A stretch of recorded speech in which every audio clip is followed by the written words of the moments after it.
just a cloud. Okay, Francis, we've got everybody's joined. Good, good. Hello, everyone. Welcome to this 70th webinar on the Secret Doctrine. We've been at this a while. This webinar series is available on makara.us under the subheadings Mori Federation Webinars, then Webinar Series in Progress, as shown here. All episodes of this, the Secret Teachings of All Ages, and the Treatise on Cosmic Fire series are also available on YouTube. Just do a search for Francis Donald and the webinar series you'd like to view. You can also access any of these webinars on the homepage of moriafederation.com. Alrighty, this month in Old Diary Leaves, Colonel Olcott gives us an intimate glimpse into HPB's character. So can we get a reader? I'll start off. HPB had one trait of character that has made her memory so precious to most of her former colleagues: winsomeness.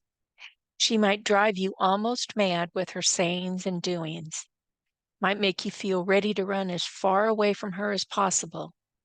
Yet when she changed from one extreme to the other in her treatment of you, as she would in a flash, and looked and spoke to you with a sort of childlike blandness, your anger would vanish and you would love her in spite of herself. There were, besides, special elements about HPB which gave her power over others. These her amazing occult knowledge and phenomena working powers together with her relation to the hidden masters. Her speaking talent, especially, thanks. Sparkling talents, especially as a conversationalist. Speaking talents, with her social accomplishments, wide travels, and extraordinary adventures. So this is kind of a photo essay of this one period. See, we got another one here and then another one here. I just thought I'd include those three. So next reader, but first I want to turn off my phone real quick. Sorry, so we don't get interrupted. There we go. Okay, second reader, please. Vivian, can you read that for us, please? Is that the second one? I believe it is. Yeah. C. Insight into problems of philology, racial origins, fundamental bases of religions, and keys to old mysteries and symbols. Certainly not the result of study, for a more restless and eccentric student there never was. She was not all smoothness or courtesy, far from it. When the mood was on her, she was all that, but at other times she spared nobody, no matter how rich, powerful, or highly placed they might be. As to trained literary faculty, she had none. She wrote under inspiration. Thoughts flashed through her brain like meteors. Scenes painted themselves before her mental vision and died out often when but half caught. Parentheses bristled through her paragraphs, so as to sometimes interminably stretch out her sentences. And she would, as it now appears, catch up and use other men's writings as though they were her own, intent only on fitting their formulated thoughts into the working out of her theme. Thank you, Vivian. And finally? Karen, can you read that for us, please? In short, she was a genius in the same sense as Shakespeare and others who took materials as they were found and worked them into an amalgam upon which they put the stamp of their own individuality. Take her two great books, for instance. She has sinned 100 times against the canons of literary usage as regards acknowledgement of authors drawn upon, but upon both is spread the golden web of her own high powers, and the secret doctrine is found year by year more and more like an inexhaustible mine of occult knowledge.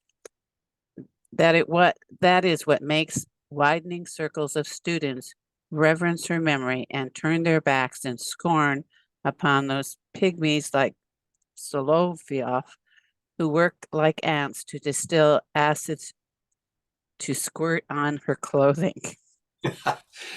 Yeah, it's a colorful ending there.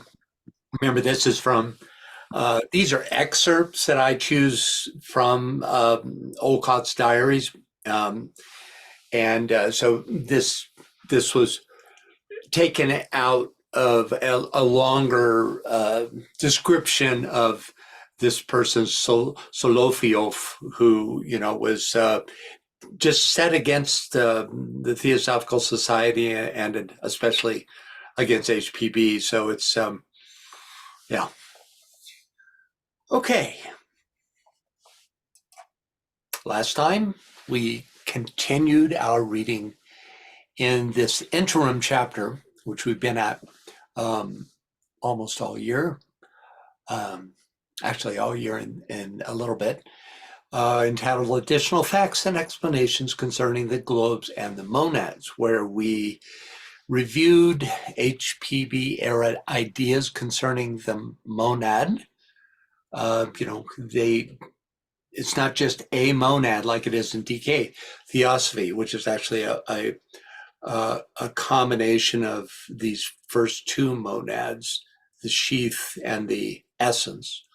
But then you have, all these other types of monads, which DK, in DK Theosophy, they're called sheaths. And, for instance, we don't have a beast monad, but we do have, the lower sheaths, which is what's meant by these. So the philosophy behind it is not that different, but the terminology can be daunting if you're used to DK. So, part of what we're doing here is, translating our understanding of DK into, comparing it to the HBB era theosophical thought. So these, there's a quote that describes this idea of the monad in HPB era terms. In short, the spiritual monad is one, universal, boundless, and impartite. That means indivisible, whose rays nevertheless form what we, in our ignorance, call the individual monads of men. This is true, remains to be true.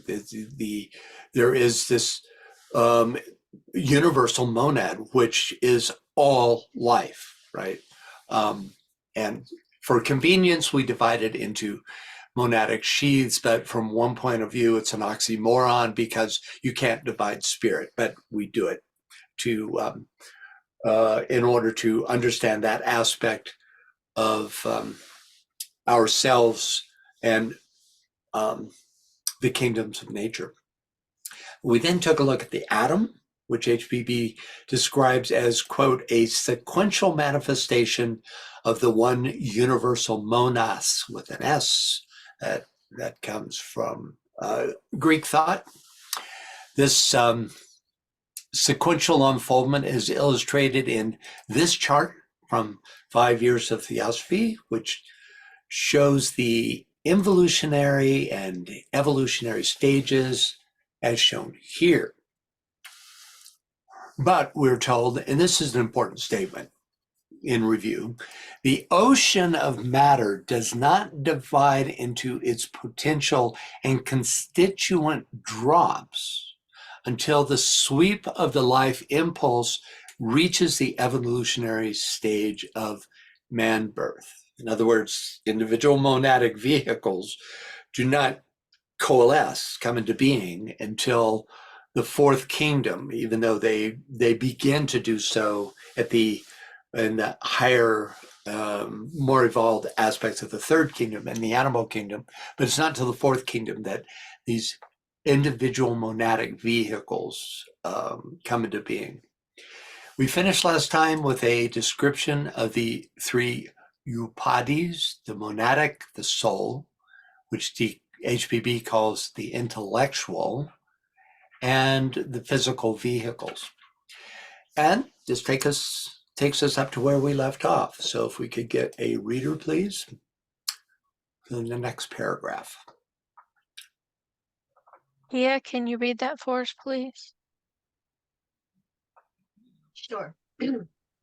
Each of these three systems has its own laws and is ruled and guided by different sets of the highest dhyani's or logoi. Each is represented in the constitution of man, the microcosm of the great macrocosm, and it is the union of these three streams in him which makes him the complex being he now is. Nature, the physical evolutionary power, could never evolve intelligence unaided. She can only create senseless forms, as will be seen in our anthropogenesis. The lunar monads cannot progress, for they have not yet had sufficient touch with the forms created by nature to allow of their accumulating experiences through its means. It is the Manasa Dhyanis who fill up the gap, and they represent the evolutionary power of intelligence and mind, the link between spirit and matter in this round. Also, it must be borne in mind that the monads which enter upon the evolutionary cycle upon globe A in the first round are in very different stages of development. Hence, the matter becomes somewhat complicated. Let us recapitulate. Thank you, Tia.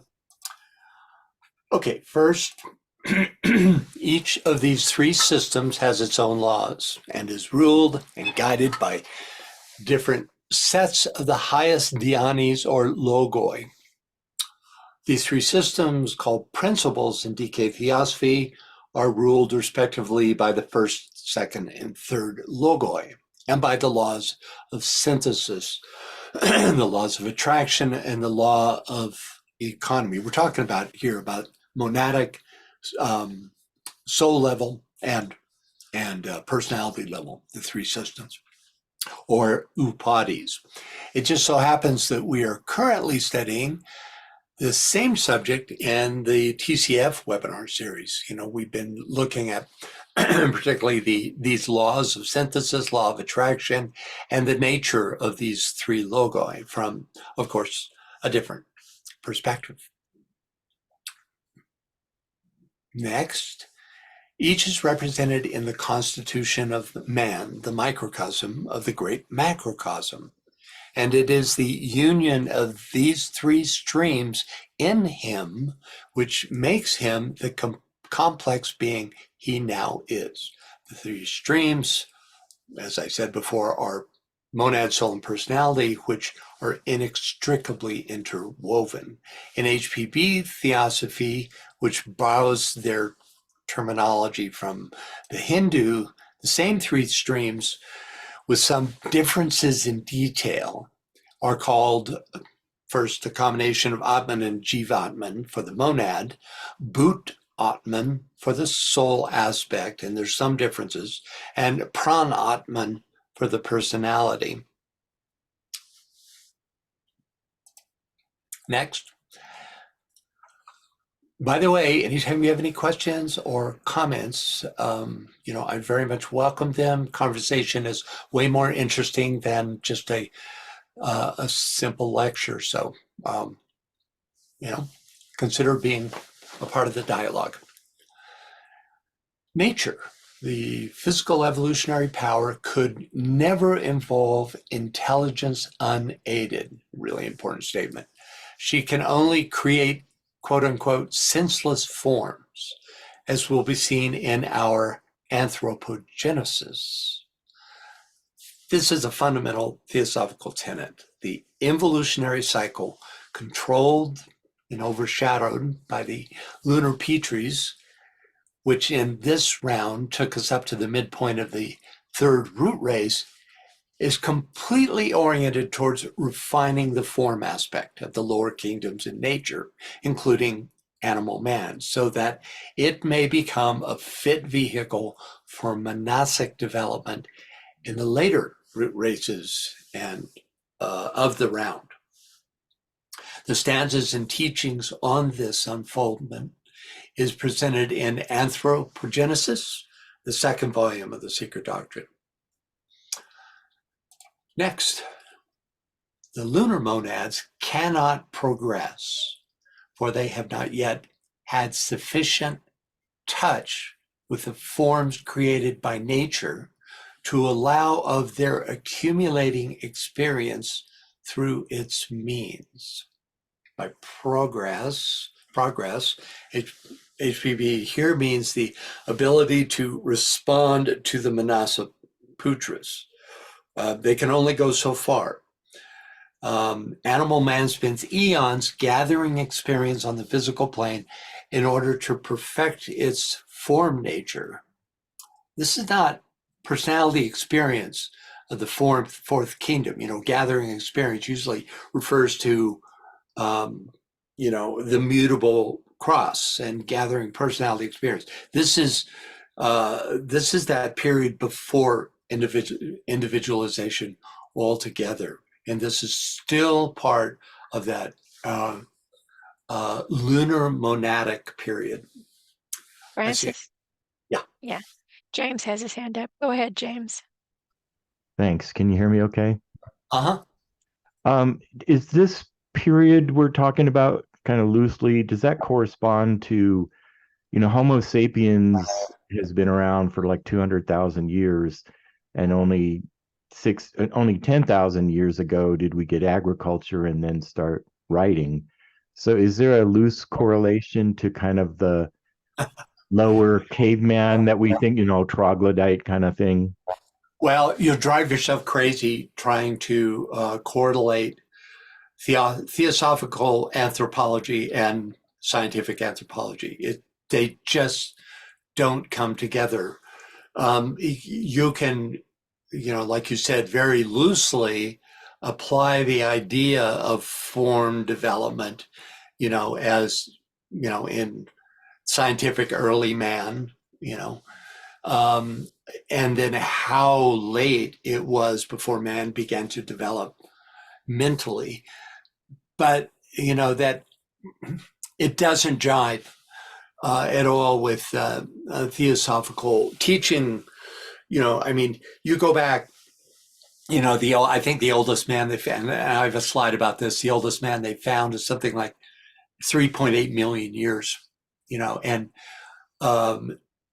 the Lemurian race was 21 million years ago that individualization took place. And so, there's just no record in the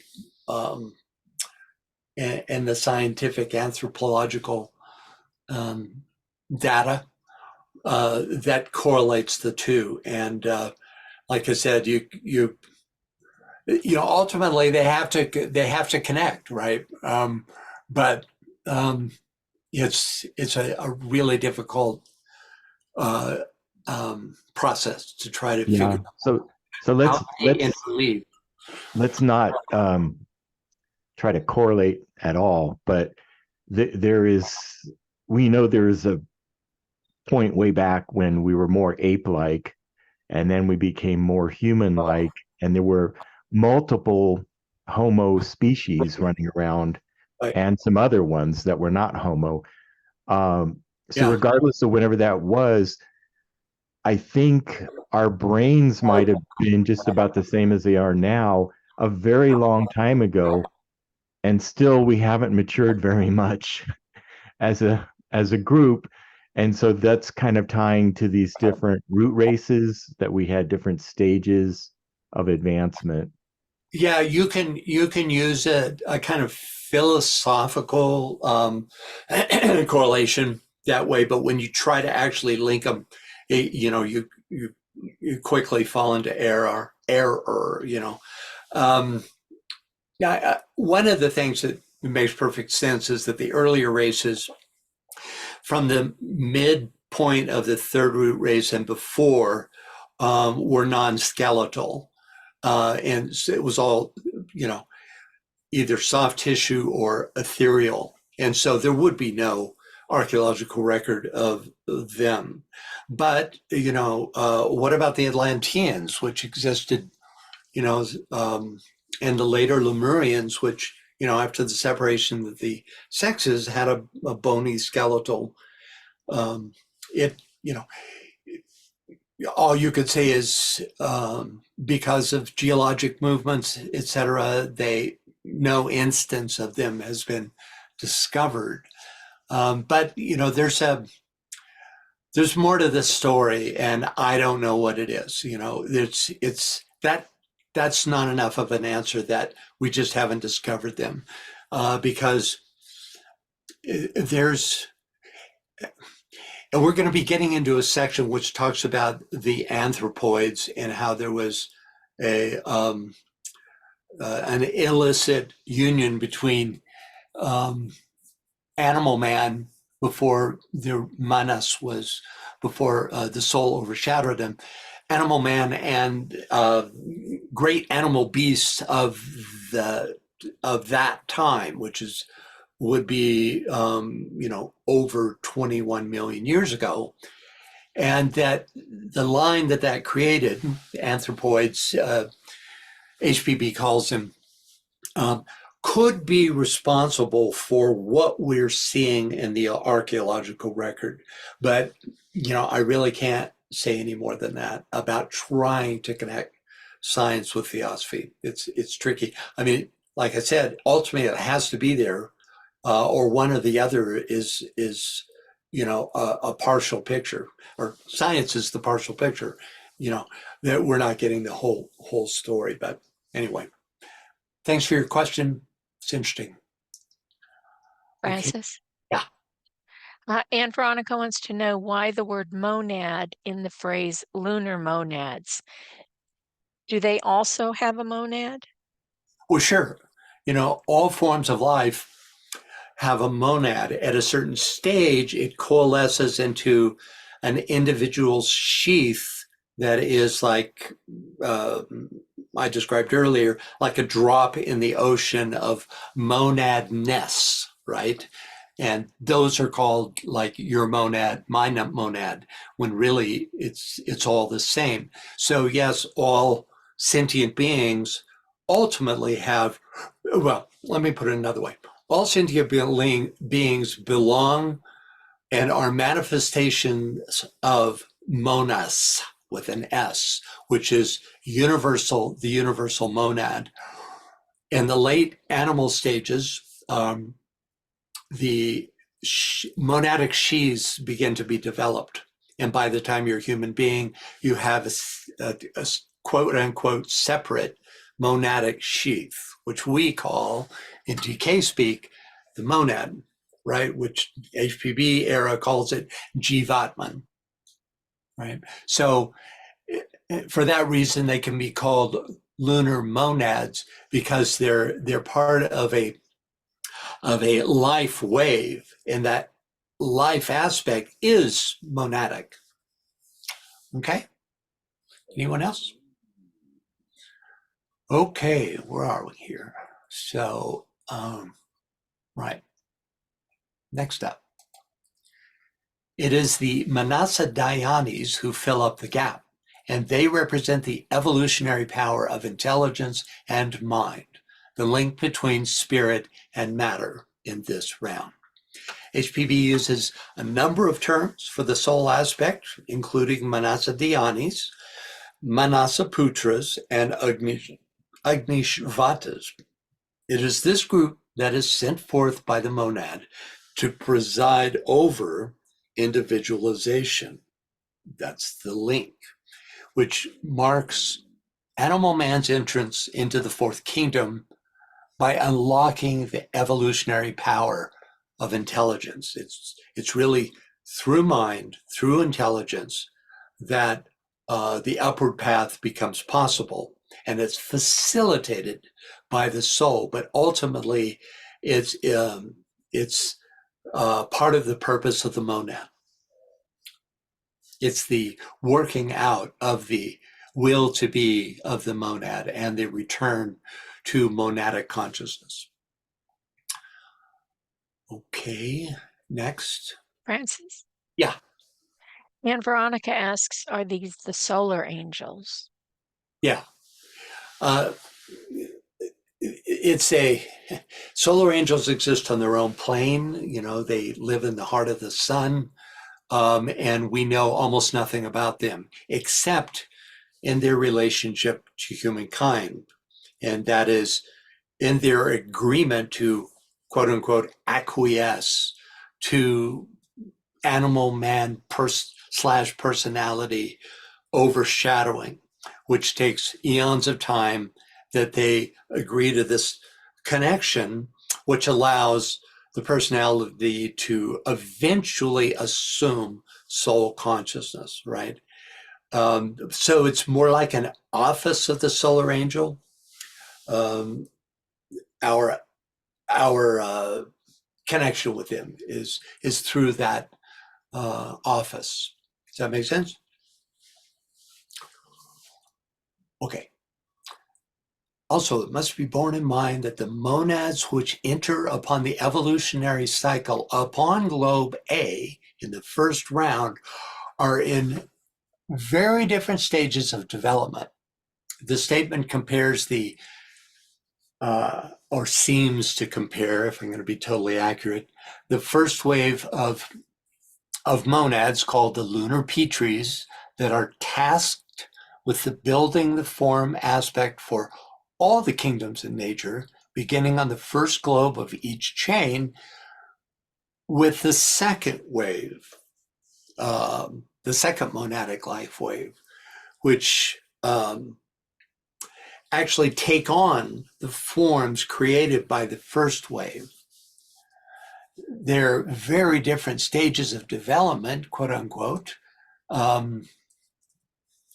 Refers to the first monadic life wave's experience during 3.5 rounds of being, and probably before that, even though it's never talked about, at the developmental forefront for all the kingdoms in nature. In other words, that first round of monadic life was a very mysterious group called the lunar Petries, who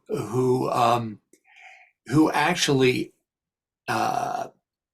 set forth the matrix that turns into, it's like the seed point that allows for each of the kingdoms to develop. And they begin by, you could say, stating the note of the mineral kingdom, and then of the plant kingdom, and finally of the animal and human kingdoms.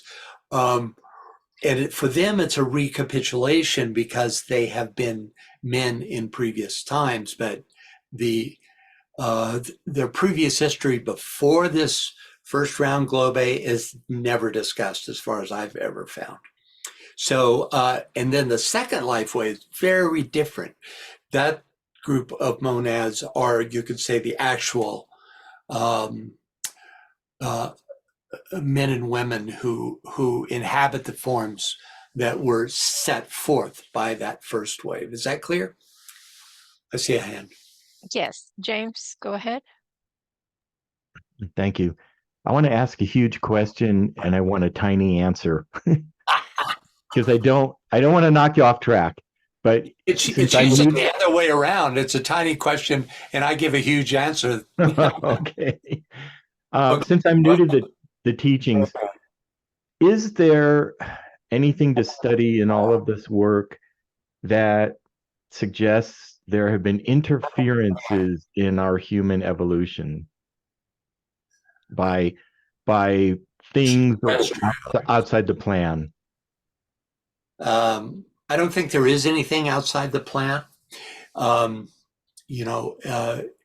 There all the time he talks about extra systemic influences, and that he talks about beings who come from other stars systems, but in terms of like a physical plane or a etheric plane invasion of the solar system by another species that has changed the course, that's not theosophy. I've never run into any teaching that even hints at that idea. And one of the things that mitigates against that idea is that, like if you take, was it District 11? Was that science fiction movie? This kind of invasion of Earth by a species, right? That's physical plane stuff. And it suggests personality consciousness, usually pretty low level personality consciousness, which would not figure on any causal level in theosophy, because you know, it doesn't take long at all before you move into the realms of the holy, just, you know, in the higher mental subplane. You're in the realm of the sacred. And, you know, it's interesting that nobody seems to write science fiction movies about, you know, the species who, you know, like, for instance, the Syrians from Sirius coming here, who are completely immersed in the sacred and, you know, quote unquote, interfere with our race. Well, guess what? That's exactly what's going on. You know, these quote unquote interferences are part of the plan, and they come at certain cycles, and they usually result in, you know, planetary or solar systemic initiations. You know, they don't They're, have they're a lot. beneficial. Yeah, they're beneficial. You know, anything less is going to fall away right along with the physical nature of the lower kingdoms. You know, because there's just they can't transcend their own limitations, which is that they exist in the lower levels. Another way to say that is they don't want to. They don't want to conquer or cause pain. Oh yeah, exactly. Yeah, exactly. You know, star beings, their consciousness, they left that consciousness behind, you know, eons and eons ago, that level of consciousness, you know, Manvantara periods ago, you know. Yeah. So it's a really interesting question. I'm glad you asked it, because I never really formulated um, an answer to that before. But yeah, I think that's There is one science fiction movie that comes close to what you're saying. It's the original 1951, The Day the Earth Stood Still. And even though he's talking about warning us off from nuclear weapons, he's so compassionate and intelligent and lovely that it's worth seeing. I don't know about that, huh? Okay, thank you. Yeah, there's a whole, you know, for all you script writers out there, you know, it's a wide open field here to popularize theosophy. Now, I think there's lots of instances. We can't go down this rabbit hole too far, but it's so interesting. We have to explore a little bit. There are lots of instances of Hollywood movies where aspects of the ageless wisdom are presented. You know, a great example is The Matrix. You know, the idea of the great illusion is so effectively presented, you know, through the concept of the matrix, which you have to, you know, you have to take the blue pill, right? You have to break out of the illusion of the personality aspect. You know, it's, yeah, I smile. I rewatched the whole thing sometime this year, and uh, really, I thought it was great. And of course, things like Star Wars, there are, you know, in the, you know, there's an example of some science fiction that has explored higher states of consciousness, you know, through the Force and the Jedi, you know. So, yeah, it's been touched on. So, and of course, um, in the Lord of the Rings series, there's definitely aspects of that. The elves, the elven, are clearly of a higher consciousness, even though a lot of the dialogue that's given them is, you know, just the same old mundane stuff. But there's other aspects to it that are really uplifting. You know, like when the queen resists the offer of the ring, you know,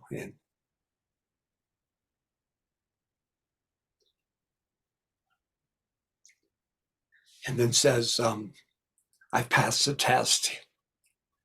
Very moving. Yeah, she says, I shall diminish, I shall remain Galadriel and diminish and go into the West. Good for you. Yeah, go into the West. It's the, you know, that's the portal into, you know, the other worlds. It's, you know, if you think it's in the West that the Egyptians bury their dead, you know, And so that's the place of the quote unquote setting sun, where you enter another higher stage of consciousness, yeah, great stuff. So there, it's happening. I think there's overshadowing going on with these script writers.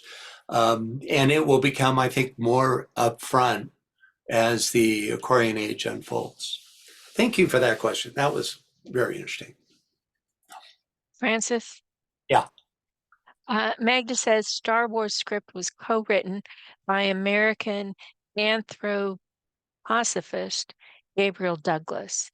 George Lucas's original story was not as profound. Ah, no kidding. Is that from Magda? Yes. Yeah. I thought it might be coming from you. Yeah. Well, I'm not surprised. And of course, those who had some training in the ageless wisdom, Joe Campbell loved it, for instance. He just thought it was fabulous metaphor for, the struggle between the dark and the light. So, yeah, that's good to know about that co-writing aspect. Anyone else? Magda says Gabriel wrote Indiana Jones too. Steiner's work from top to bottom. How about that? Yeah, there's elements in that too. Even though it's just so Hollywood, it's trivialized, and but it, they did what they could with it. Okay, let's move on. Finally, hence the matter becomes somewhat complicated. Let us recapitulate, which leads us into the next paragraph. Can we get a reader, please? Yes. Scott, can you read that, please?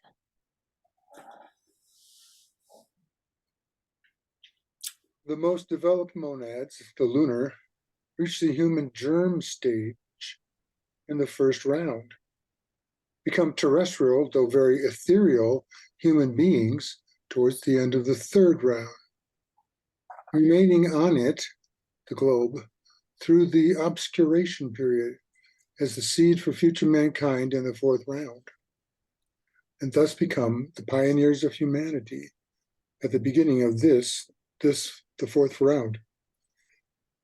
Others reach the human stage only during later rounds, i.e. in the second, third, or the first half of the fourth round. And finally, the most retarded of all, that is, those still occupying animal forms after the middle turning point of the fourth round, will not become men at all during this Manvantara. They will reach to the verge of humanity only at the close of the seventh round to be, in their turn, ushered into a new chain of after Pralaya by older pioneers, the progenitors of humanity, or the seed humanity, the Shista, that is, men who will be at the head of all at the end of these rounds. The student hardly needs any further explanation on the part played by the fourth globe and the fourth round in the scheme of evolution. So Yeah, sure. Yeah, that's it. No further explanation needed. Okay, it's very HPB. Okay, first up, most developed monads, the lunar, reach the human germ stage. This is, she's said this now 3 or 4 times. She's really emphasizing this teaching. But each time she adds a few details, so we just have to bear with the repetition. So the most developed monads, the lunar, reach the human germ stage, that's a new term, in the first round, become terrestrial, though very ethereal, human beings towards the end of the third round. So as stated a couple of webinars back, the first and most developed wave of the monads are the actual creators of our lower principles. It is this mysterious group who built a triple vehicle fit for the informing, and I'm talking about the lower 3 sheaths, for the informing intellectual spirit, which the Agnishivatas or soul aspect later communicated. We might hypothesize that the quote unquote germ stage achieved by these beings in the first round has to do with the formation of the physical and astral permanent atoms, as well as a quiescent mental unit. Following this, it took 2 full rounds for the quote very ethereal human beings to emerge. So could we get a reader for this passage, please? Ann Parker, can you read that for us, please? Sure. The most developed monads, the lunar gods or spirits, called in India the Petries, whose function it is to pass in the first round through the whole triple cycle of the mineral, vegetable, and animal kingdoms in their most ethereal, filmy, and rudimentary forms, in order to clothe themselves in and assimilate the nature of the newly formed chain. They are those who first reach the human form, if there can be any form in the realm of the almost subjective, on globe A in the first round. It is they, therefore, who lead and represent the human element during the second and third rounds, and finally evolve their shadows at the beginning of the fourth round for the second class, or those who come behind them. Okay, so a little more explanation. And, we're going back 8 pages. So this is when she introduced this material, and she's been repeating it in different ways ever since. Okay. Next, remaining on it, the globe, through the obscuration period as the seed for future mankind in the fourth round, and thus become the pioneers of humanity at the beginning of this, the fourth round. So I'm guessing that the globe they remain on is globe D of the third round, which is our moon. Hence, then a living Earth, right? Hence the name lunar Petries. That's where they got their name from. This group would have then transferred into the first root race of our Earth round, shown here. At the commencement of that round, embodying in themselves the lower vehicles needed for fourth round humanity to eventually develop. I hope you're starting to get a sense of this. It actually does need a lot of repetition because it's not a difficult series of ideas. It's a difficult series of ideas to get. I see a hand. Yes, Tom, please go ahead. Yeah. Can you hear me? Yes, Tom. Now I'm a little bit mixed. I have read, I think it's somewhere from old theosophical teaching, was it Powell or something, that the first, the lunar Petries, the most developed would be those that achieved beyond the human stage in the lunar chain and not in the round. So did I understand wrong? In the lunar chain. Well, the In lunar the lunar chain, yes. right. Yeah. Yeah, that's also called the Saturn chain, which was very much oriented to the form development aspect, including the brain, the organ of the brain, not higher mind at all at that point. And that would have given them, the seniority to then institute the entire process on Globe A in the first subrace of Globe A of the fourth round. Actually, to use your framework of chains, then that would have given them the seniority to institute the human development even in the first globe of the first round of the fourth chain. Okay, so all you have to do is expand outwards an octave to include the chains. And of course, when we read about these lunar Petries, they come in, we're told, on the in the first round of this chain and establish the kingdoms of nature. But where'd they come from? And it's ultimately we don't know, but it would make sense that they would be the leaders, the first life wave from the previous chain. But more than that, there's not a lot of teaching about it. Yeah, I think it's in the Leadbeater Besant writings, but not in the Blavatsky writings. Okay. Yeah, you got to be careful with that stuff. Yeah. It's interesting, and you just always have to be aware of the source. Besant has been anointed, you could say, by DK. He said that she was the best of the first generation theosophical writers. Best meaning most accurate, and so you could anything that she said about it, I would embrace. Leadbeater, not so much, especially on this subject. I think he was an initiate, but I think he was also inaccurate a lot of the time. But anyway, you have to watch your sources. And De Perucker, again, a mixed bag for sure. You're looking at a lot of fantasy. I think what he did is he would just use his own logic to develop ideas, and sometimes not accurately.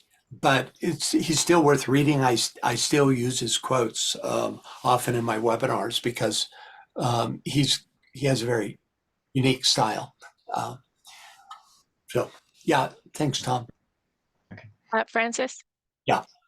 James says in this graph, Oops. go back, why are there 7 Ds in the 4th round? A mistake. And he asks, was the first round of fire? Okay, that's just my mistake. This should be A, B, C, D, E, F, G. Not all Ds. Thanks for noticing that. I'll fix that for future presentations. Or you could just fire me now and be done with it, And what was the other question? Was the first round of fire? I think it was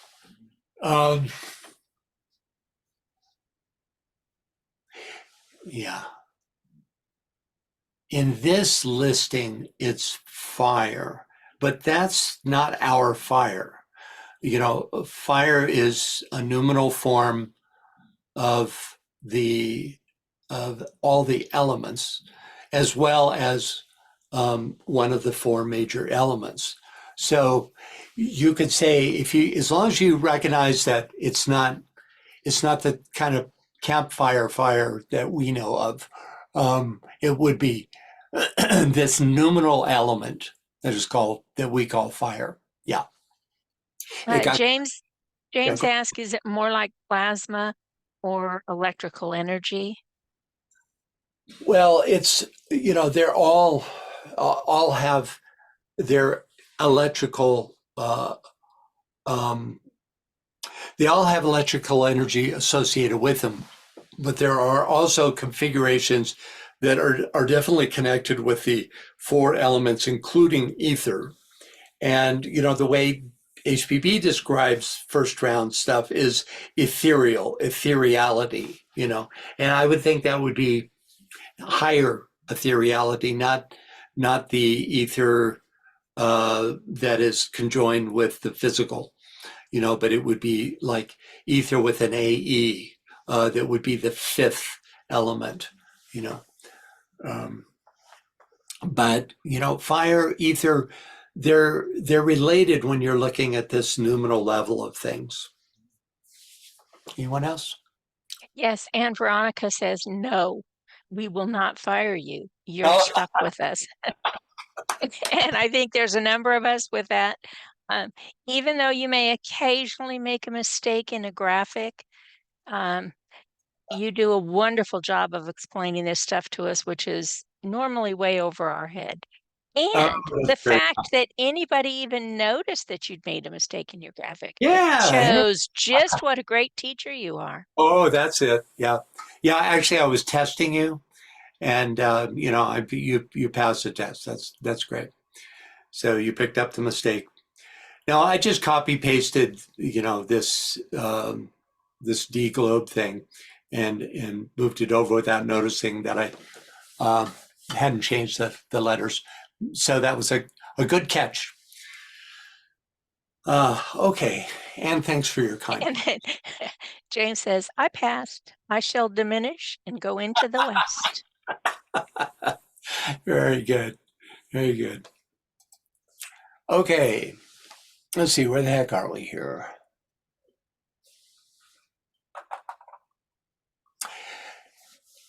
Next, others reach the human stage only during later rounds, that is, the second, third, or first half of the fourth round. This is the second life wave, who inhabit the sheaths built by the lunar Petries. Next, that's also fourth round humanity. Lunar Petries were from the previous round. Fourth round humanity individualized in Lemuria, and has been developing ever since. So that's you have to just determine whether you're part of the moon chain humanity or part of the earth chain humanity. The Christ, for instance, is part of earth chain humanity. He's the most advanced of all the earth chain human beings. Whereas the Buddha was part of moon chain humanity, developed at that time. Okay, next and finally, the most retarded of all, that is, those still occupying animal forms after the middle turning point of the fourth round, will not become men at all during this Manvantara, meaning the remaining 24 globes of this chain, because a Manvantara is a chain. This quote unquote most retarded group includes, of course, the entire animal kingdom, except HPB cryptically tells us, save one exception, which will be spoken of elsewhere as already promised. Well, it's just in a couple of paragraphs that she begins her teaching on this.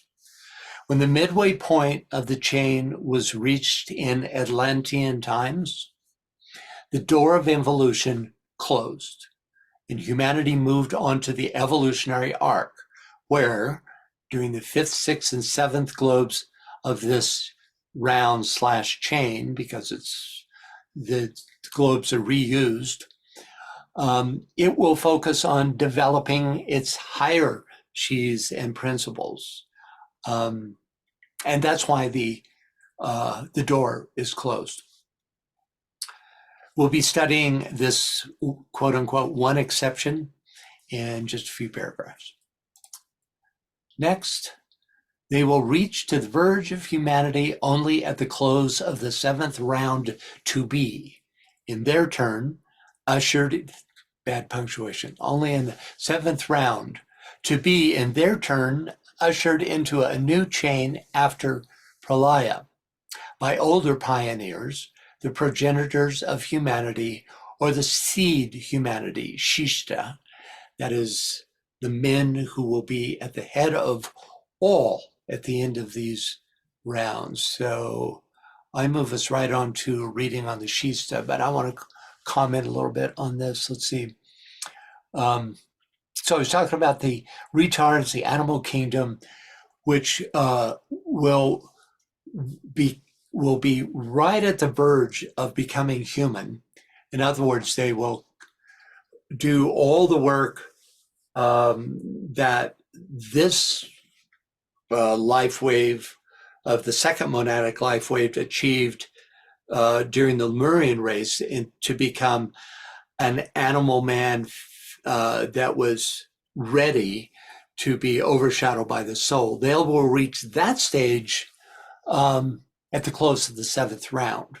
And then in their turn, ushered into a new chain after Pralayam, right? I mean, we're talking about a chain here, so a whole new chain.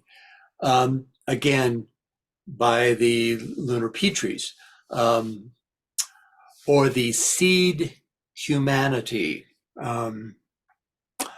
which is this particular group connected with the Manu called Shishta. And we're going to read about that now. Could we get a reader, please? Yes. First, Magda says, after assisting to a few of Dwayne Carpenter's presentation, I'm having problems. Wait a minute. Keep talking about elements. Dwayne said we should start shifting toward thinking of terms of science, plasma, atoms, energy. So I'm interested in how we can wisely integrate this 5th ray kind of approach with what we have been studying in terms of spiritual sciences, myths, alchemy, secret doctrine, etc. Yeah, it's a different. Dwayne really is on the 5th ray approach, and it's unique and interesting, and he doesn't always provide the connection to, for instance, DK or HPP, let alone HPP material, but it's there with a little contemplation. You have to consider, what does he mean by plasma, for instance? What does that mean? It's not a term used by DK. I don't think you'll get a one hit if you do a word search for plasma among the DK. So we have to ourselves determine at what level of energetic plasma represents. What is it, from a theosophical angle? And then we can plug it into the system at large. But there's no automatic interpretations. You really have to do this yourself in order to get further understanding into, for instance, Dwayne's 5th ray approach. It's not completely a 5th ray space. There's a lot of 3rd ray in Dwayne's stuff too, because he's very interested in the philosophy of these concepts and geometrical figures, etc. I see a hand. Yeah, first I'd like to say Dwayne also concentrates on the planes and what the interaction is in the planes and how that works higher up, whereas you're concentrating here on the rounds. So it's a little different context in that way. Well, yeah, and in this particular teaching, like, in the TCF webinars, it's much more connected to what Dwayne is doing because it's DK theosophy, so you'll see more natural correlations there. We talk a lot about the planes in the TCF webinar series. Okay, Tia, your hand's up. Go ahead. I'm going back to the whole concept of Shishta before you develop it a little bit more, Francis, and their relation to the solar angels and how they interact and work together for the whole evolutionary process. Is it going to be very similar for the at the 7th round when we're doing that with the animals now? Will they be the form builders and then they'll also get the spark of mind, or how will that? Can you make that analogy? Well, first of all, for the next chain, the quote unquote lunar Petries will be Earth Petries. That is to say, the further development that takes place during the Earth chain will supplant that earlier moon chain seniority, you could say. And it'll be those Petries, which could be just the same Petries, but who have further developed as a result of the Earth chain. And it will be they who initiate, that will be the first life wave on the following chain. But before we can compare them to the Shishta, let's read this. And then we can make a stronger comparison, a more accurate comparison. Okay? Janet, can you read that for us, please? Shista, Sanskrit, remainder, remains, residuals. Anything that is left or remains behind in theosophy, those superior classes of each kingdom left behind on a globe during its obscuration, serving as seeds of life for the returning life wave in the next round. They are mostly highly evolved monads of each of the life waves, the forerunners who, because of the innate urge and karmic power behind them, have preceded in their development the great bulk of their life wave. In the human life wave, the Shistas will be the most evolved humans, the great sages, those who have outrun the evolutionary development of the human life wave considered as a whole. They are called remainders merely because they remain behind on a globe in order to provide the seeds for inaugurating their own life waves' evolutionary progress. When that life wave once again reaches the globe on which the Shistas remain, the Shistas are dominant, sleeping, or resting. They are not inactive or in a dream world corresponding to Diva Chan. They are relatively dormant merely because the life wave has passed them by. Yet they still carry on all the functions, processes, and duties required of the most advanced egos of that life wave until the life wave returns to the globe in which these Shistas are awaiting it. Okay, and yet another continuation on this Shishta. Can we get a reader, please? Yes, Tom, can you read that for us, please? The Shishtas are thus the manus, or collectively the manu, of any life wave, and hence the respective manus or manu for each life wave. As there is a root manu on every globe, when a life wave reaches it and begins to develop into the first root race on that globe, and a seed manu for that life wave on that same globe when the life wave has left it, the seed manu and root manu are thus virtually the same group of entities. The distinction lies in the two roles played by the Shishtas when a life wave leaves a globe and during the interim before the life wave returns again, and what the Shishtas do when the advanced egos on the life wave begin to reach that same goal again. For with this incoming of new entities less progressed than the Shishtas themselves, the seed manu becomes what has been called the root manu. Okay, so you can see the connection between the Shishtas and the lunar Petries. They establish the conditions and the sheaths for the incoming life waves. They prepare the ground, so to speak, energetically, so that the life waves that follow can progress when they get there. But in this root manu and seed manu, it's more like what he says here, that it's really like a role that, there are two roles played by the same beings. And you can even say that what we've read about what the lunar Petries do, that also is a role that's played. We get some insight into who these beings are when he says that, that they're, is it here that he says that? He says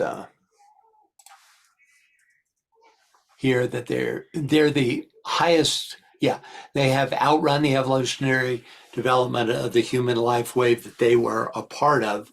And so, it's like the masters of wisdom at this point, who are beyond the norm, the middle point of the monadic life wave that they came in on. And it's from those that the Shishtas are chosen. Okay. So it's, Francis? yeah. Oh, sorry. Go ahead. Kia says, Manu, the concept pulls it together. Getting confused with the nomenclature. Thank you. Yeah, getting and with the the Manu is like the ideal human form, very much connected with the form aspect, on which is modeled the root races, right? So you have a Manu for each root race, and it's that Manu who carries the you could say the ideal matrix for that of development for that root race, right? And then that's in turn replaced by a new Manu who then holds the ideal potential for the race that is coming in, and therefore is able to guide them into that aspect. Yeah, so you have different roles with very similar type beings, with the Shishtas and they're both their seed and root capacities, and with the Manus who are also in that same type of role. It's almost the Manu is like a Vishnu aspect that holds it during the race. That's the seed Manu is like a Brahman aspect that initiates the impulse. So yeah. Any other thoughts?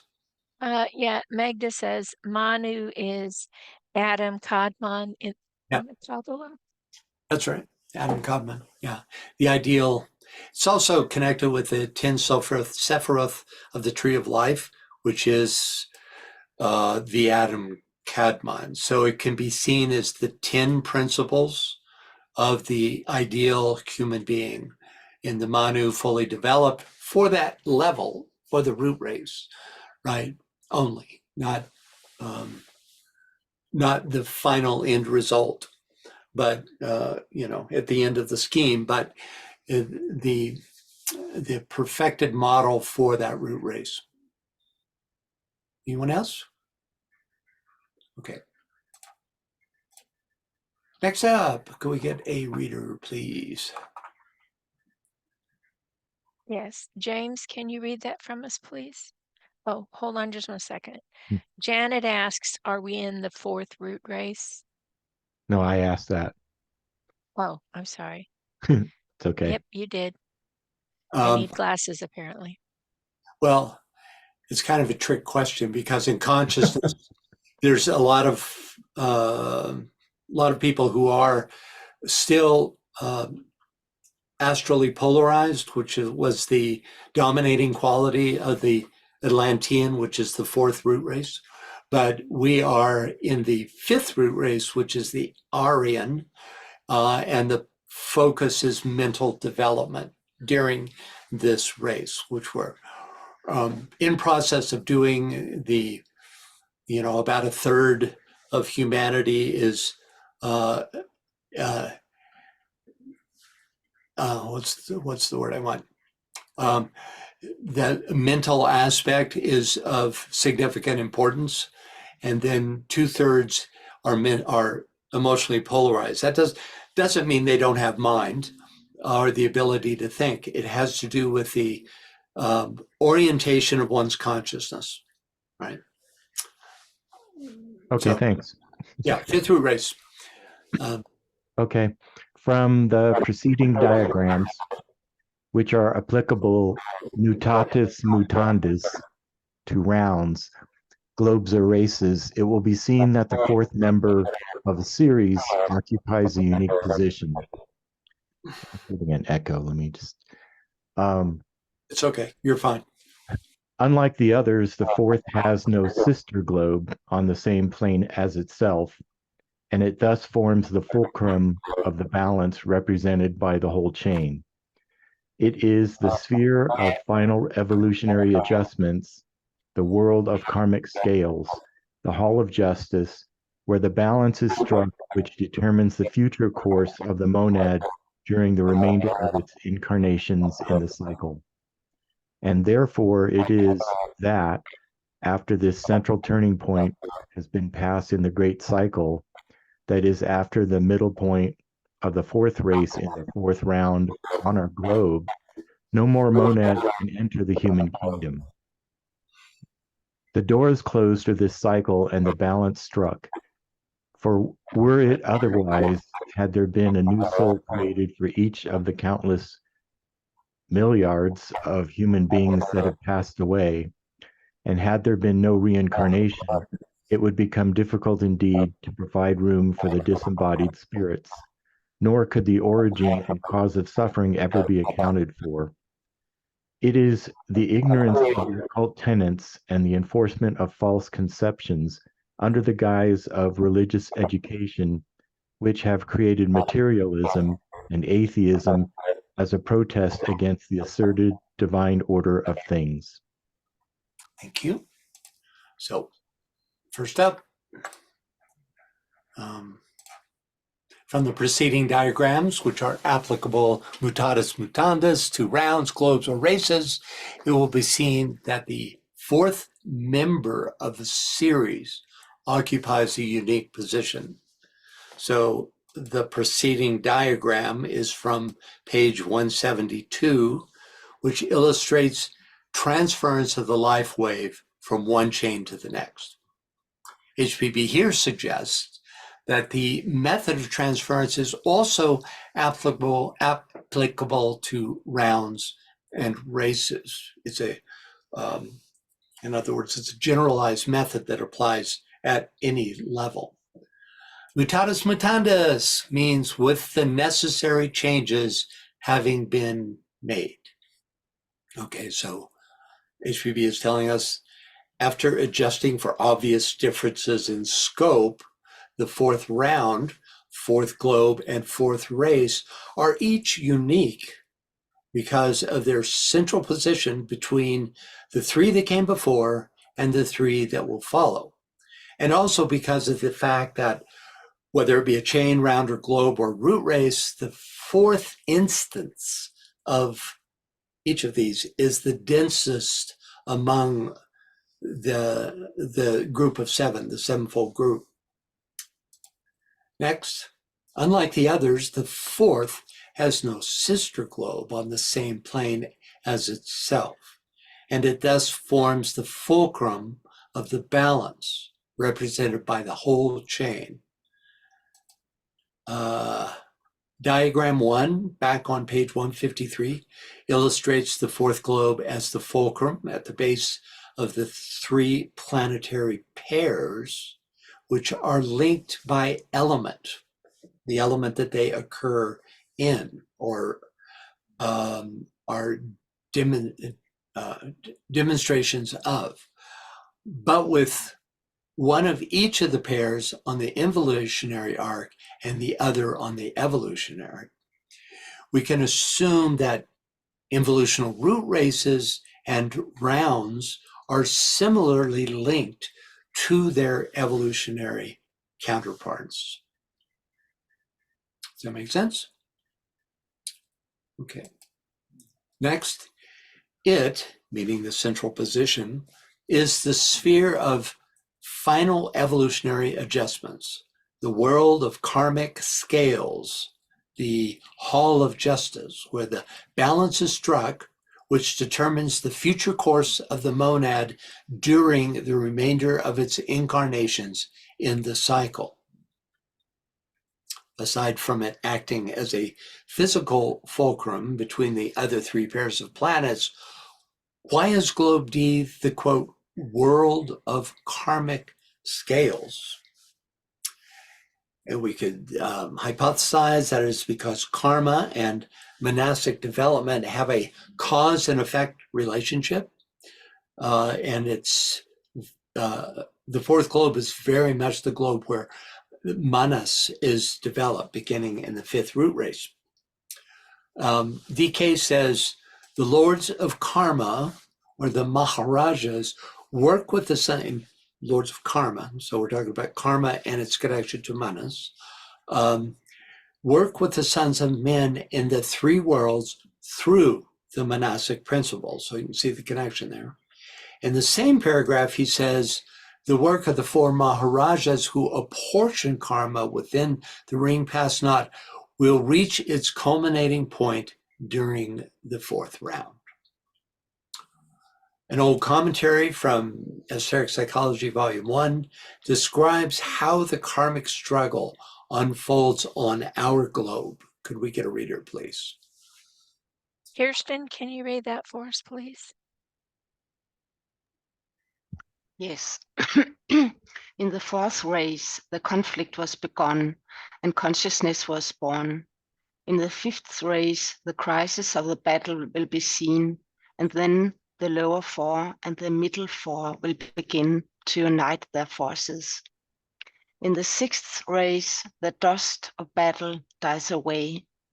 The lower four, the middle four, and the higher four will chant in unison the glory of their Lord, the beauty of the love of God, the wonder of the brotherhood of man.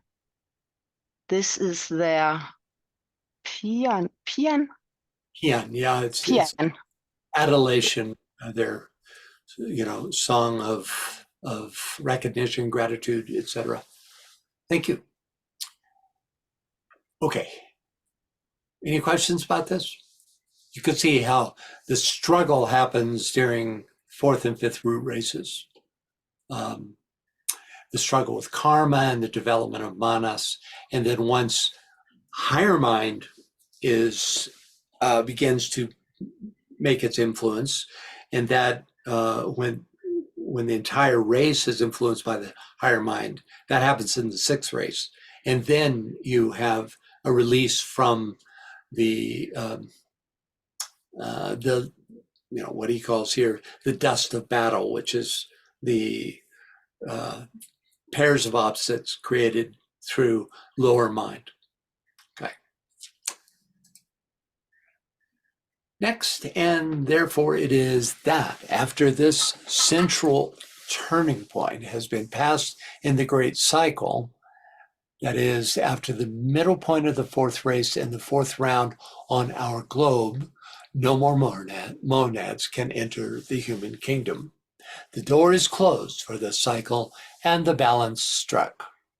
The quote, fourth race in the fourth round on our globe being exactly at the halfway point and marks the shift from the involutionary to the evolutionary arc of the entire Earth's scheme.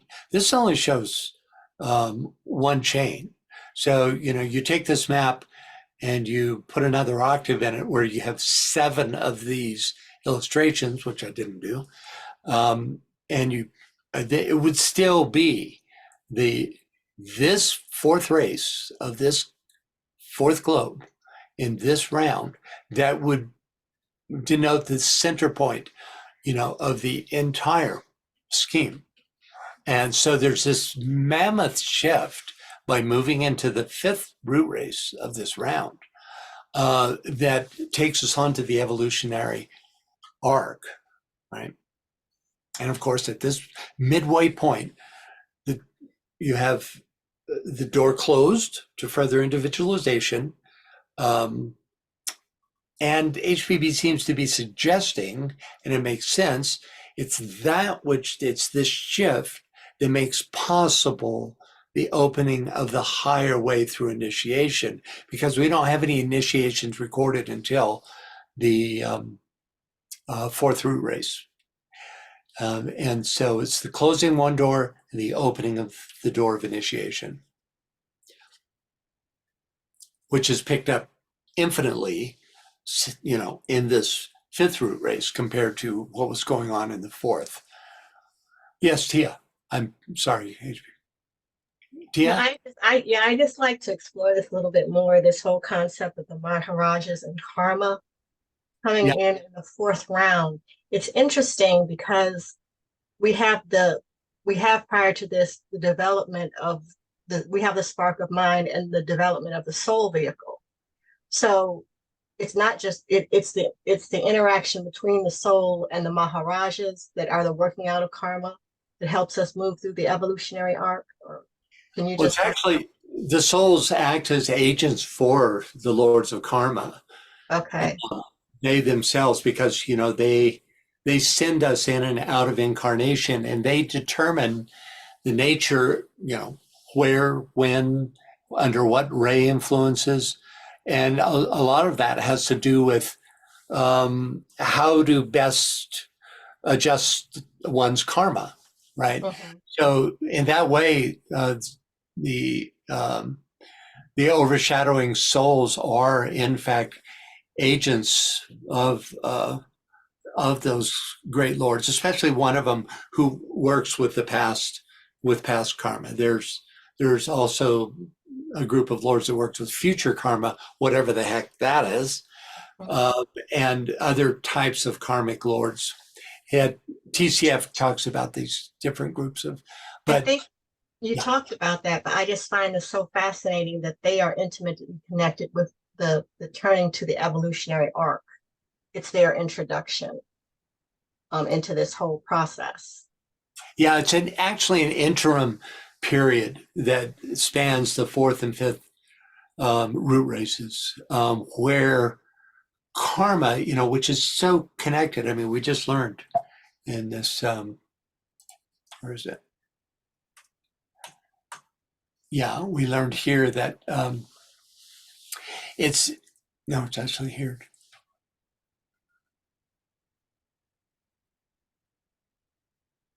Yeah, that the lords of karma work with the sons of men and through the monastic principle. So, there's no karma without manas, which is very much connected with self-awareness and self-development. And so, the time of accruing karma is after individualization and through that whole period of development of lower mind. That takes us into the fifth root race. And as soon as we begin to transcend lower mind and respond to the soul through higher mind, then our karma begins to abate. So it's actually, in the scheme of things, a relatively short period that where this stage is undertaken. Does that at all answer your question? Did you have another thought? No. I just find, the whole concept is just fascinating to me. So I'm going to watch this again, this webinar. Oh, okay, good. Okay, Francis. Yeah. Anne Veronica points out this is the 4 and the 4 and the 4, the fourth scheme, fourth round, and fourth globe. Right. Yeah. Even the fourth scheme, which is sometimes left out. If you our Earth scheme, which is the whole enchilada, is also a fourth the fourth scheme, which and it applies to the fourth kingdom in nature. The fourth hierarchy is the hierarchy of monads, so it's a clearly determining number. And of course, the fourth ray is the preeminent ray of the fourth kingdom or humankind. So yeah, the fours really line up. DK talks a lot about this, a lot about the number 4 and about the significance of the alignment of these, of this stage, even taking it into a cosmic influence that, he says that our solar logos is of the fourth order, whatever that means. And therefore, it's an open passage from this cosmic influence through the solar logos into our Earth scheme, and then right down the line through all these fours in terms of its extraordinarily cosmic influence. I think of the finger of God, literally reaching from an extra systemic place and influencing us at this time. And I suspect that it has a lot to do with the transition from, first of all, the development of lower mind, which in itself is a phenomenal miracle. It's just that since we all have it, we don't see it that way. But then that transition into the influence of higher mind, I think that's what it's all about. What this great influence reaches us even from cosmic regions is about. Francis? Yeah. James says, does that mean we're halfway through the evolutionary cycle? He says, how can I take a break, a vacation from all this reincarnation? I'm pooped out. Yeah, let's see. Study, service, and meditation. That's how you take a break. Yeah. It's the only way is to become soul infused. Is to become soul infused, soul oriented, self-forgetful is probably the most important. So you take a break through self-forgetfulness. And we're not talking about absent-mindedness. We're talking about being so oriented towards your service venue that you literally decentralize out of personality self-consideration. It just becomes completely secondary. Yeah, it's there. You got to eat, got to sleep. You got to take care of the vehicle so that it can take care of others in service. And that's how you plug into soul awareness, and you then get, quote unquote, a break from personality existence. Anyone else? Yeah, Tia's got her hand up. Go ahead, Tia. I was going to say, Francis, Excuse me. One sec. Let me just quickly respond to that.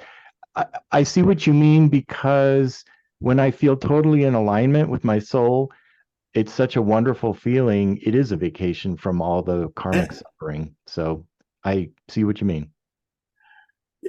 Good. Thank you. Yes, Tia.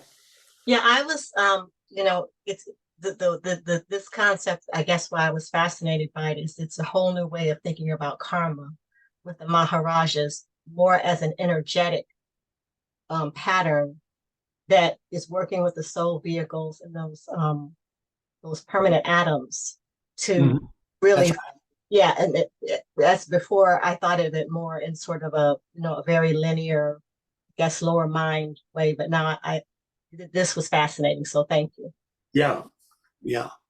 They're great saviors. They're great lords that really provide a means for us to save ourselves. Because if we weren't able to work off our karma, we could not move forward. We would just be stuck.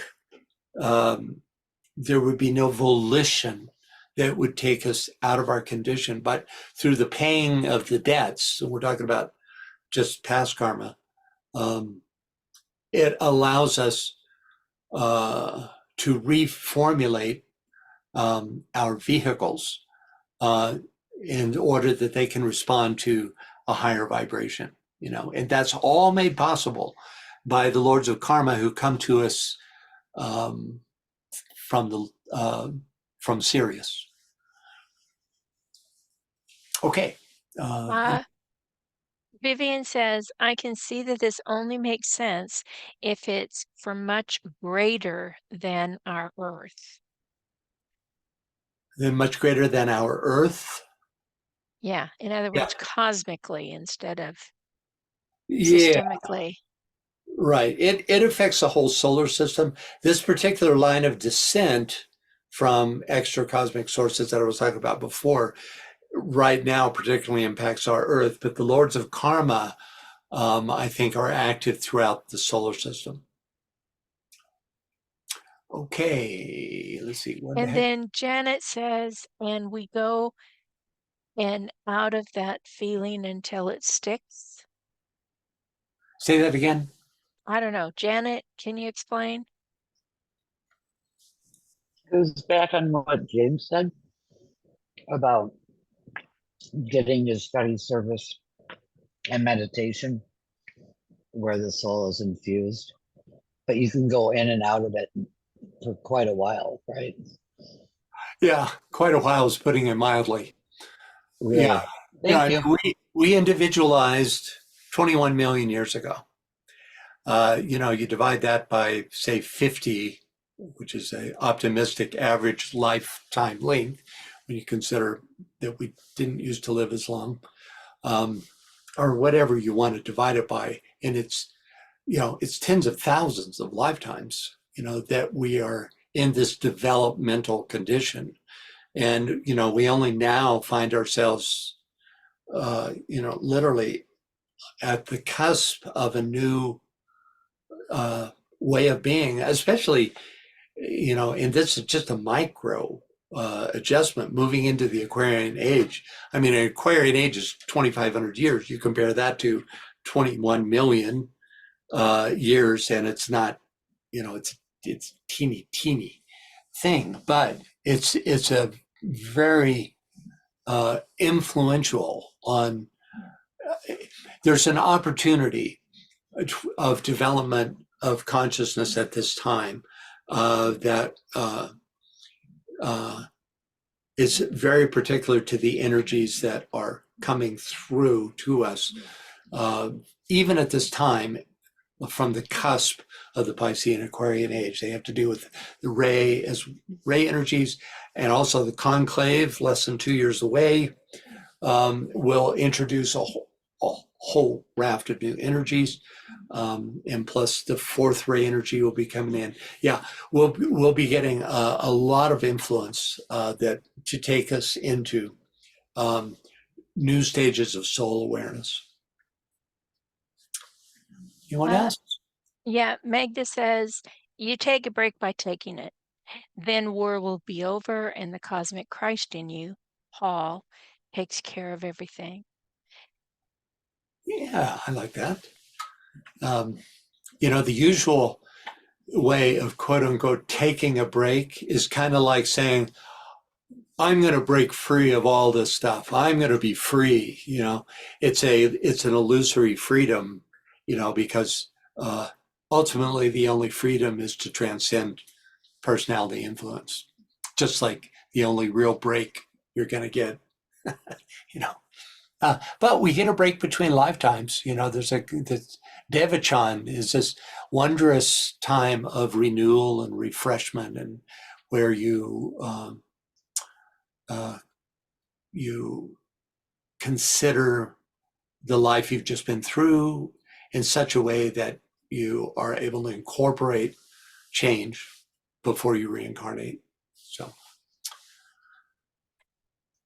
okay, can we get a reader for this? Oops. Okay. And then James says Aquarian, seventh ray, it's mysticism, practical. Yeah, it's going to make, there's so many changes, it's going to, the seventh ray will help to bring in the New World religion, which is going to, in and of itself, make so many changes because it's going to be directly connected with the ancient wisdom teachings, I think in a way that has not yet happened. It's certainly not for the general public. I think there's been, those initiates of ancient religions, ancient mysteries, really, that were privy to what will be available to the whole public when the New World religion comes in.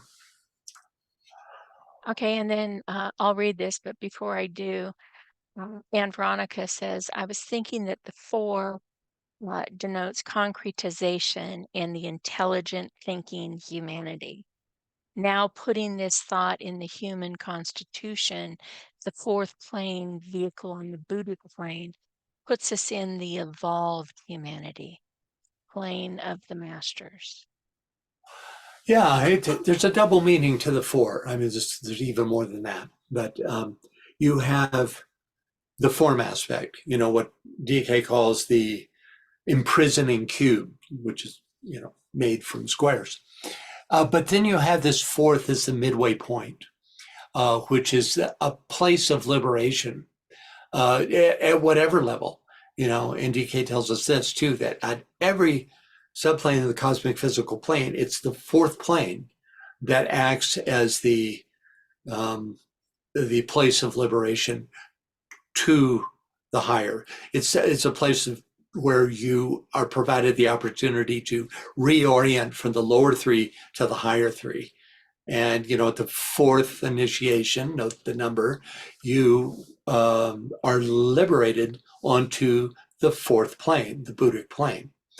So yeah, good thoughts on that. Anyone else? No? Okay, I'll go ahead and read.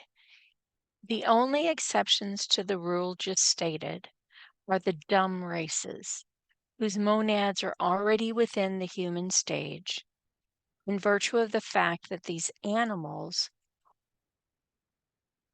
are later than and even half descended from man, their last descendants being the anthropoid and other apes. These human resentments are, in truth, only the distorted copies of the early humanity. But this will receive full attention in the next book. As the commentary, broadly rendered, says, every form on earth and every speck atom in space strives in its efforts towards self-formation to follow the model placed for it in the heavenly man. It's the atom's involution and evolution, its external and internal growth and development have all one and the same object, man. Man is the highest physical and ultimate form on this earth, a monad, in its absolute totality and awakened condition, as the culmination of the divine incarnations on earth. The Dhyanis, Petries, are those who have evolved their Buddha doubles from themselves, which Rupa form has become the vehicle of monads, seventh and sixth principles that had completed their cycle of transmigration in the three preceding kalpas rounds. Then they, the astral doubles, became the men of the first human race and of the round, but they were not complete and were senseless. Thanks, Miel. Okay, she gets dense again here. So first, the only exceptions to the rule just stated are the dumb races. Remember the exceptions that the exception to the door closing? Well, now she's going to be talking about those exceptions, those animal, quote unquote, that couldn't still pass through the door. So the only exceptions to the rule just stated are the dumb races whose monads are already within the human stage, in virtue of the fact that these animals are later than and even half descended from their last descendants, being the anthropoid and other apes. So the quote rule just stated, as I just mentioned, refers to the closing of the doors during the fourth root race.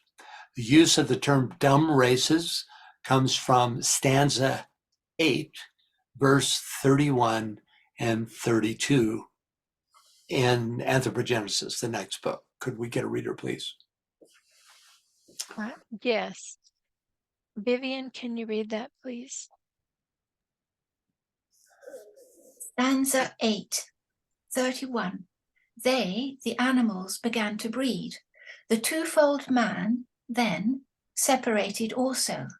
He, man, said, let us, as they, let us unite and make creatures.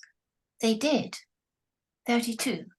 And those which had no spark, the narrow-brained, took huge she-animals unto them. They begat upon them dumb races. Dumb they were, the narrow-brained themselves, but their tongues untied. The tongues of their progeny remained still.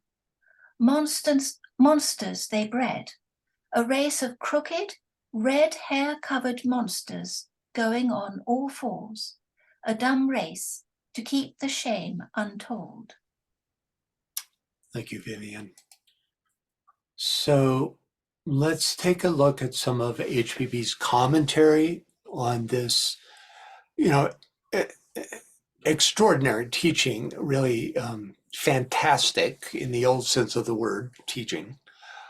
First, in a footnote, she states these animals or monsters are not the anthropoid or any other apes, but verily what the anthropologist might call the missing link, the primitive lower man. Okay, science places the oldest known human ancestor at around 3.8 million years, whereas DK places the fourth Lemurian subrace at 21 million years. This is just one of the many reasons that there is little common ground between modern anthropology and theosophy. So these human presentments are in truth only distorted copies of the early humanity. But this will receive full attention in the next book. Distorted, we've now learned, because of their interbreeding with elements of an animal kingdom now long extinct. But because humanity was half of the pair, I think it'd be the male, was half of the pair, they nonetheless have human monads, even though, the interbreeding led to what's described before here, which is a type of anthropoid, right? Okay, nonetheless, they will pass through that door at a certain point. Now we move into what HPB calls the commentary. This is the original commentary that came from the same source as the stanzas themselves, but which was interpreted by HPB, as indicated by the statement, as the commentary broadly rendered says, okay, right up here, yeah. So broadly rendered is her interpretation, all right? So, okay, I'll start by rereading number 1 before we consider its parts. Every form on Earth and every speck atom in space strives in its efforts towards self-formation to follow the model placed for it in the heavenly man. It's, the atom's, involution and evolution, its external and internal growth and development have all one and the same object, man. Man as the highest physical and ultimate form on this earth, the monad in its absolute totality and awakened condition as the culmination of the divine incarnations on earth. That last phrase is key. So first, every form on earth and every speck atom in space. HPB is not here referring to the atoms of science and the forms made up of these atoms, but rather to the ensouled atom, from an atom of substance to a solar atom. The Theosophical Glossary says, in theosophy, atoms have to be considered in relation to monads.